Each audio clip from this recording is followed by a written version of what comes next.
Hola, soy Begoña, matrona del Centro de Salud de Fuente de San Luis y hoy voy a hablaros sobre el parto. Solamente vamos a abordar el parto de bajo riesgo, parto normal y no hablaremos del parto intervenido. Habrá otra charla para explicaros el parto intervenido y la cesárea. Bueno, deciros que el parto es un proceso hormonal con una gran carga física, pero también además con una gran carga emocional y existencial muy profunda. Todo lo que acontece alrededor del parto va a quedar profundamente grabado en la memoria de la mujer. Sabemos que el parto además va a estar modulado por factores sociales y culturales. Las mujeres han dado a luz a lo largo de la historia de la humanidad y en todos los lugares del mundo, pero la forma en que una mujer afronta el parto va a estar condicionado por el lugar donde vive, muchas veces por las experiencias previas, también por todo lo que le cuentan que es un parto. Y todo esto va a influir en la visión y en la forma de vivir el parto. Deciros también que las mujeres de bajo riesgo, en aquellas que no tienen ningún tipo de enfermedad, con bebés de bajo riesgo, con bebés sanos, la naturaleza os va a proveer de todos los recursos necesarios para poder parir, para poder afrontar este parto. Venís de serie completas para tener a vuestros bebés. Hablamos de parto normal, aquel parto que se va a iniciar de forma espontánea entre la semana 37 y hasta la semana 42 y que va a finalizar de forma vaginal sin ningún tipo de intervención. En el parto hay dos protagonistas principales, uno el bebé, que va a estar intraútero, y por otra parte tenemos a la mujer. Vamos a centrarnos en la pelvis, que es el espacio donde está albergado, donde está ubicado el bebé. La pelvis, que es una estructura ósea, está conformada por dos huesos ilíacos que se unen por delante por una articulación en la zona del pubis y por la parte de atrás con el sacro y el coxis. Estas uniones están formadas por articulaciones y ligamentos que lo que quiero que os quedéis es con el concepto de que no es una estructura rígida, sino que va a adquirir movilidad sobre todo de cara al final del embarazo. Va a estar esto sobre todo modulado por las hormonas. La relaxina, que es la hormona que vais a producir en cantidades muy importantes, sobre todo hacia final del embarazo, va a hacer que tengáis más movilidad en esta zona de vuestra pelvis. Este es el motivo también por el que muchas de vosotras, ahora de cara a final del embarazo, vais a notar más dolor en la zona del pubis y también en la zona del sacro. Precisamente todos estos espacios van a poder ir dilatándose y a ampliar sus espacios para permitir el paso del bebé y van todos orientados hacia el momento del parto. El bebé también viene biológicamente programado para afrontar el momento del parto. Va a realizar una serie de giros en el que va a presentar los espacios que mejor se adaptan a este canal de la pelvis para facilitar su salida. Vamos a dividir el proceso del parto en tres periodos. Primero tendríamos el periodo de dilatación, luego el expulsivo y por último el alumbramiento. La fase de dilatación se va a dividir en dos tiempos. Un primer tiempo, que hablamos de la fase latente, donde sobre todo se va a producir el borramiento y el inicio de la dilatación del cuello del útero, donde estas contracciones, las contracciones se van a iniciar para ir aumentando en intensidad y en frecuencia. Las contracciones, a mí me gusta hacer el símil de las olas uterinas. Van a iniciarse, van a aumentar en intensidad, llega un momento en que es máxima la contracción y luego van a disminuir y desaparecer. Pues en este proceso de preparto, las contracciones que se van a notar como una sensación de endurecimiento del útero, de tensión, van a ir aumentando en frecuencia y en intensidad. Esta fase de preparto en algunas mamás puede ser un proceso largo, incluso de días previos. Hay una charla que habla exclusivamente de esta fase de preparto. Os invito a que la veáis para ver qué recursos y qué herramientas tenéis para poder llevarla. Hablamos de periodo activo de parto, que es la segunda fase de esta dilatación, cuando se alcanzan entre 3 y 5 centímetros de dilatación. En el periodo activo de parto las contracciones ya van a ser regulares, intensas y dolorosas. Este periodo de dilatación puede durar, si es vuestro primer bebé, entre 8 e incluso hasta 18 horas de parto. Es poco probable que se alargue tanto, pero podría ser. Y si ya habéis tenido algún hijo, pues esta fase está un poquito más acortada, entre 5 y hasta 12 horas. La fase del preparto en el que se tiene que borrar para empezar a dilatar, y a partir de 3-5 centímetros de dilatación hasta 10 centímetros, que es lo que llamamos o lo que entendemos por dilatación completa. Este periodo activo de parto se ha de dar dinámica regular, contracciones entre 3 y 4 cada 10 minutos. Para orientaros, si es vuestro primer bebé, os diremos que acudáis al hospital cuando las contracciones sean regulares cada 5 minutos, que al menos duren 1 minuto de duración y que estéis al menos entre 1 y 2 horas con contracciones. Si ya habéis tenido algún hijo, tendréis que acudir un poco antes, cuando sean cada 10 minutos. Para poder decir que estáis en periodo activo de parto han de darse dos circunstancias: contracciones regulares y que dilatación del cuello uterino. ¿Esto por qué os lo digo? Pues porque puede ser que si no es vuestro primer hijo, al exploraros la dilatación del cuello uterino sea de 3 centímetros o 2 dedos holgados, pero si no tenéis contracciones regulares no estáis de parto. Y lo mismo, hay mujeres que pueden estar con contracciones regulares, dolorosas, frecuentes, y sin embargo cuando se os explora, si no estáis con una dilatación del cuello de 3 centímetros, 3, 4, 5 centímetros, tampoco sería periodo activo de parto. Estaríamos todavía en esa fase de latencia. La pregunta que hacen algunas mujeres: si rompo la bolsa de parto, ¿estoy de parto? Bueno, pues no. Puede ser que rompáis la bolsa de las aguas y no estéis de parto porque no haya contracciones. También deberéis de saber que en las mujeres en que empezáis con contracciones y una vez estáis con esta dinámica regular rompéis la bolsa, romper la bolsa sí que va a hacer que las contracciones sean más frecuentes y más intensas. Durante este periodo de dilatación vais a poder recurrir a diferentes posiciones. Os vamos a recomendar la movilidad. Importante la movilidad a lo largo del parto, siempre que las condiciones de vuestro parto así lo permitan.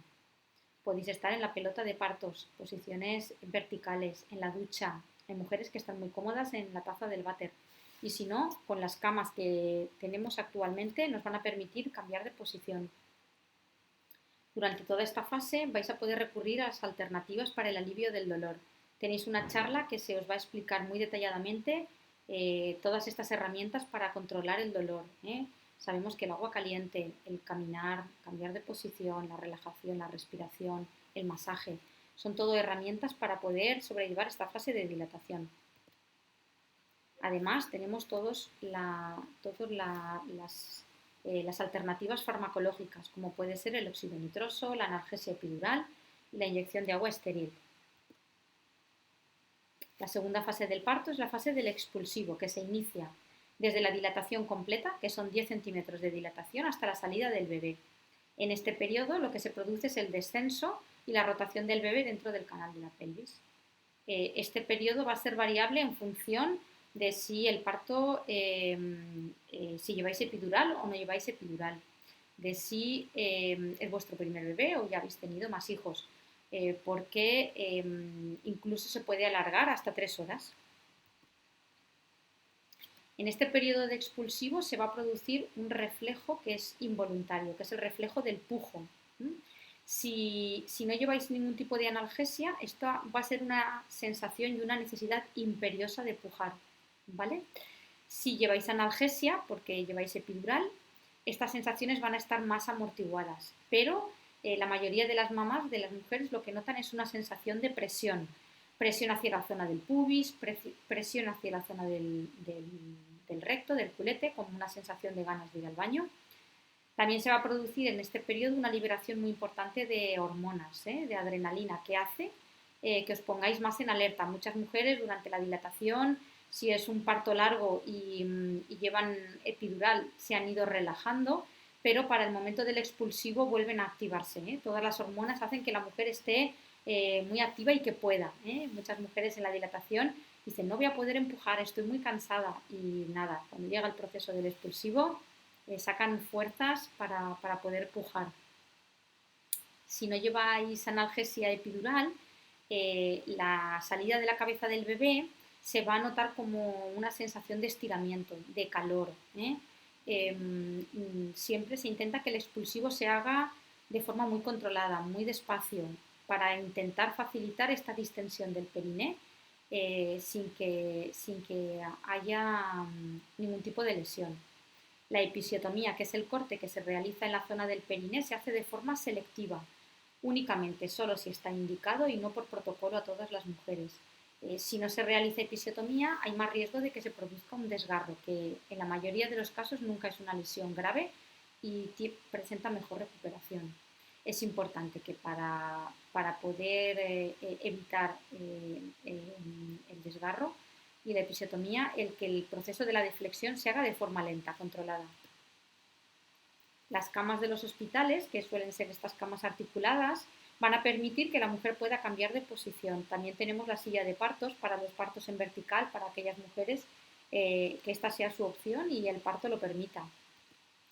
La cama va a permitir, como os digo, una multitud de posibilidades de cambio de posición. Si no lleváis ningún tipo de analgesia, pues la movilidad vais a conservarla, con lo cual podréis cambiar vosotras en función de vuestras necesidades. Si lleváis epidural, vais a necesitar ayuda para poder cambiar de posición, pero también está indicado el cambiar de lado, ¿no? Cambiar a un lado, a otro, posición a cuadrupedia, se podría realizar con ayuda. ¿Cuál es la mejor posición para parir? Pues todas las posiciones son buenas y adecuadas e indicadas. En algunos casos va a depender de cómo se encuentra la mujer más cómoda, en otras va a estar en función de cómo se está desarrollando el parto, pero no existe ninguna posición mejor o peor. Todas tienen ventajas y todas tienen algún inconveniente. Por tanto, estará la matrona con vosotras para poderos acompañar y preguntar y indicaros cuál es la posición mejor. También es posible que a lo largo de vuestro expulsivo empujéis en diferentes posiciones. Nada más nacer, si el bebé nace vigoroso y sano, pondrán a vuestro bebé encima de vosotras en contacto piel con piel. Es en este periodo donde se va a iniciar este periodo sensitivo tan importante. Tenéis una charla explicándoos el contacto piel con piel, la importancia y de qué manera realizarlo. Saber que es en este momento en el que hay una liberación masiva de oxitocina y de adrenalina que va a permitir a vuestro bebé también establecer este contacto y este periodo de apego. La tercera fase del parto es el alumbramiento. Se inicia desde el momento en el que nace el bebé hasta que se desprende la placenta. La placenta, que es la que ha nutrido a vuestro bebé durante el embarazo, se va a desprender durante media hora hasta una hora después del parto. Hay mujeres que al ratito de haber nacido el bebé vuelven a decir, tengo otra vez contracciones. Bueno, pues precisamente son para ayudar a desprender la placenta. Es necesario que una vez se desprende la placenta se produzca la involución o el endurecimiento del útero para evitar el sangrado. También es en este momento, una vez ya habéis expulsado la placenta, cuando se va a revisar el canal del parto y, pues si es necesario dar algún punto, realizarlo en ese momento. Si lleváis analgesia epidural, va a ser suficiente con este tipo de analgesia para hacer la sutura. Si no lleváis, se os va a administrar anestesia local. Esto es una placenta con el cordón umbilical, que es la que ha alimentado a vuestro bebé durante el embarazo. Y bueno, a mí me gusta decir que muchos papás, mamás, cuando nace el bebé dicen, bueno, ya acabó todo, porque el parto es uno de las grandes preocupaciones de la mujer y de la pareja durante el embarazo, pero realmente ahora es cuando empieza todo. El parto, incluso aunque sea largo, no es más que un tiempo muy autolimitado en el periodo del embarazo y de la crianza de vuestro bebé. Realmente ahora es cuando empieza todo. Esta espiral quiero que la conozcáis porque se podría activar en el momento del parto y para que veáis que tenéis recursos para poderla combatir. Cuanto más asustadas estéis, más tensas estaréis y más miedo, más dolor, más percepción del dolor podéis sentir. Cuanto más dolor tengo, más me asusto, más tensa me pongo. Bueno, pues mirar, el miedo se va a combatir con información, sabiendo qué es normal y qué no es normal, cuál es el proceso del parto, qué recursos tengo. La tensión con la respiración y la relajación y todas las alternativas que vais a tener también para afrontar el dolor. Y nombraros un poquito, como os he dicho, el parto es un proceso neurohormonal en el que van a estar implicadas todas estas hormonas: oxitocina, endorfinas, adrenalina y prolactina. La oxitocina es la hormona del amor, la hormona del altruismo, de las relaciones sociales, la que segregamos cuando estamos enamorados, la que está involucrada en todos los procesos sexuales de la mujer, desde la pubertad, la relación sexual, el parto, el embarazo, la lactancia. Es la que va a producir las hormonas y las contracciones del parto. Se va a liberar de forma pulsátil, es decir, a pulsos, y por eso va a hacer que las contracciones vayan aumentando y desaparezcan, y van a dar tiempo a la mujer a que se recupere. La oxitocina endógena, que es la que se segrega de forma natural, de forma normal, si el proceso se inicia de forma natural, normal, va a producir un estado de calma, un estado alterado de consciencia. Cuando el parto ya está establecido, esta oxitocina va a llevar liberada también o asociada a la liberación de endorfinas, que son los analgésicos naturales que produce la mujer de parto, la que nos provee la naturaleza para poder afrontar este momento. Y esto hace que la mujer realmente entre en un estado alterado de conciencia, en un planeta parto, en un estado muy especial, muy concreto del parto. Y esto sobre todo se produce cuando se dan las condiciones adecuadas de tranquilidad, de poco ruido, de pocos estímulos, de calma.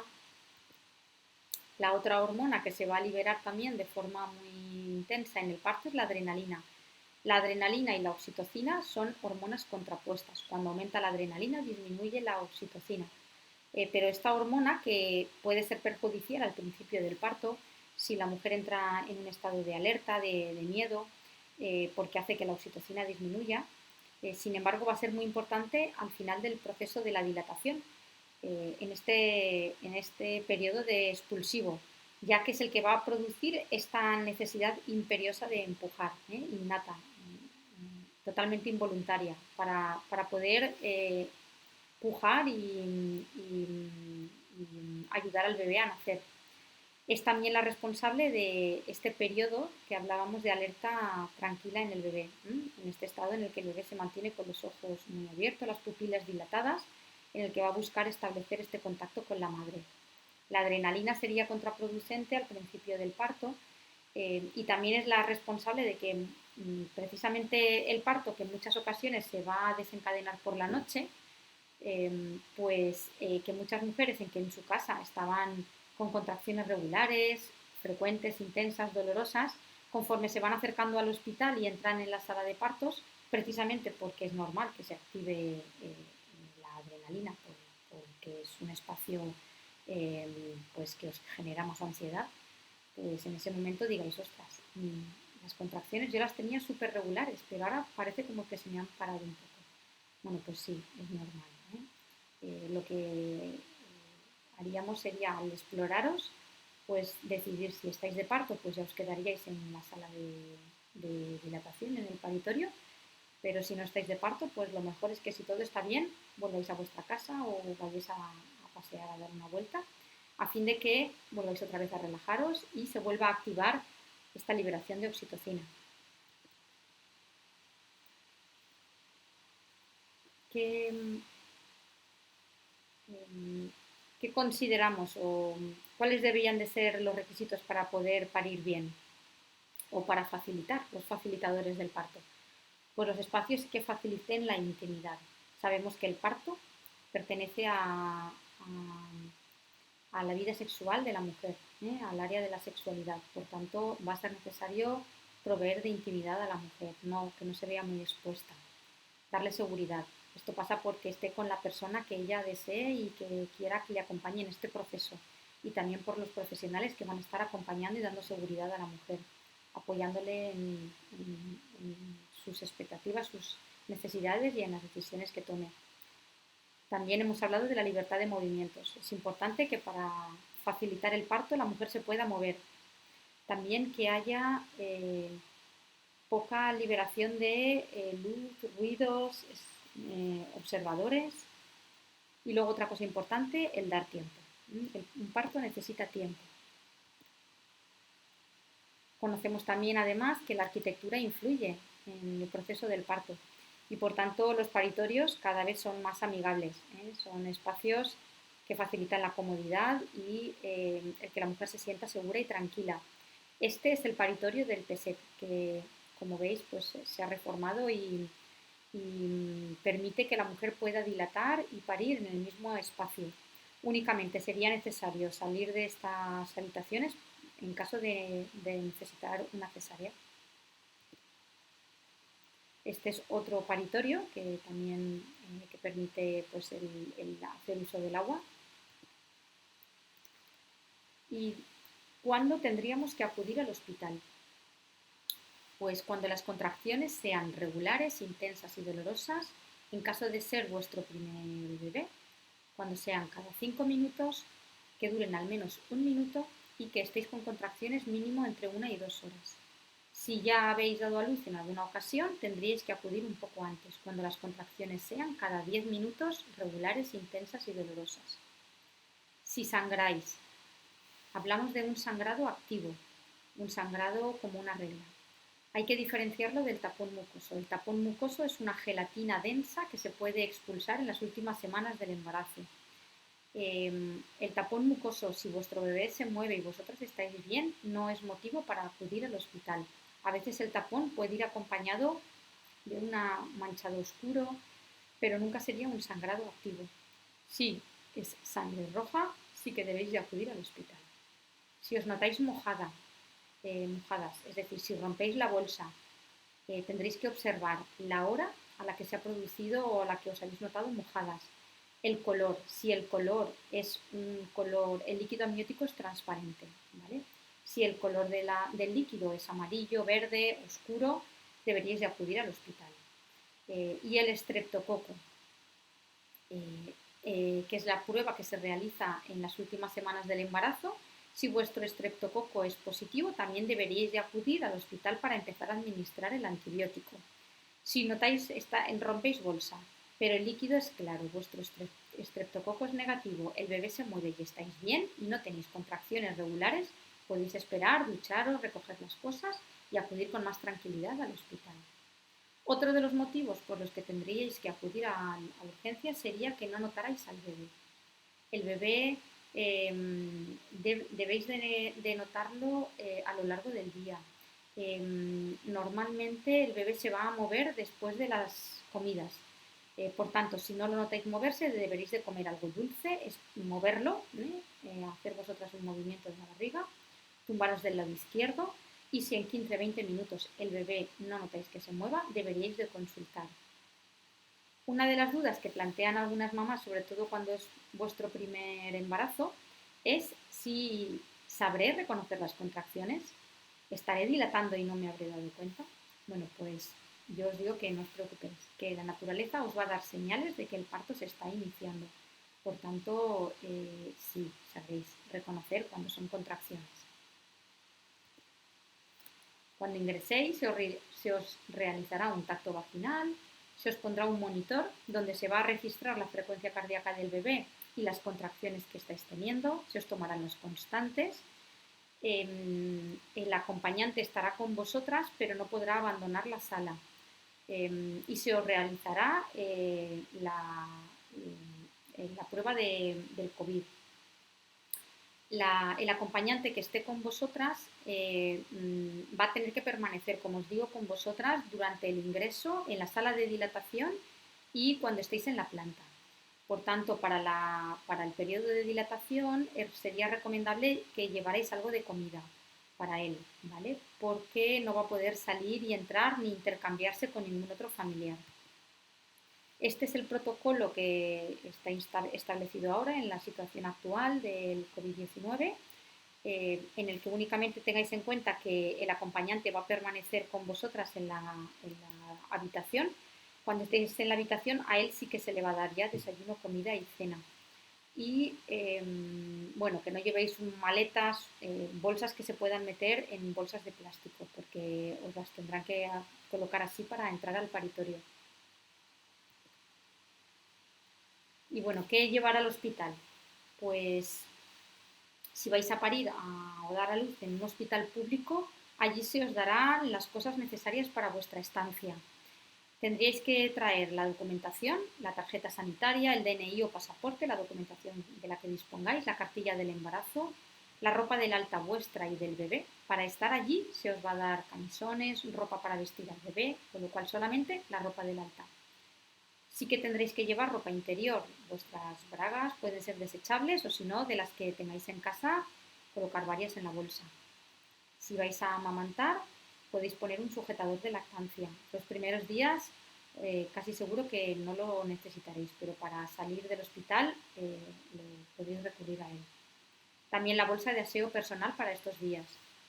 Las zapatillas y chanclas para la ducha y luego pues podéis llevar unos calcetines para el proceso de la dilatación, de forma que si os vais a estar moviendo, cambiando de posición, la pelota, ir al baño, pues no sea necesario estar poniéndome y quitándome las zapatillas, más cómodo unos calcetines.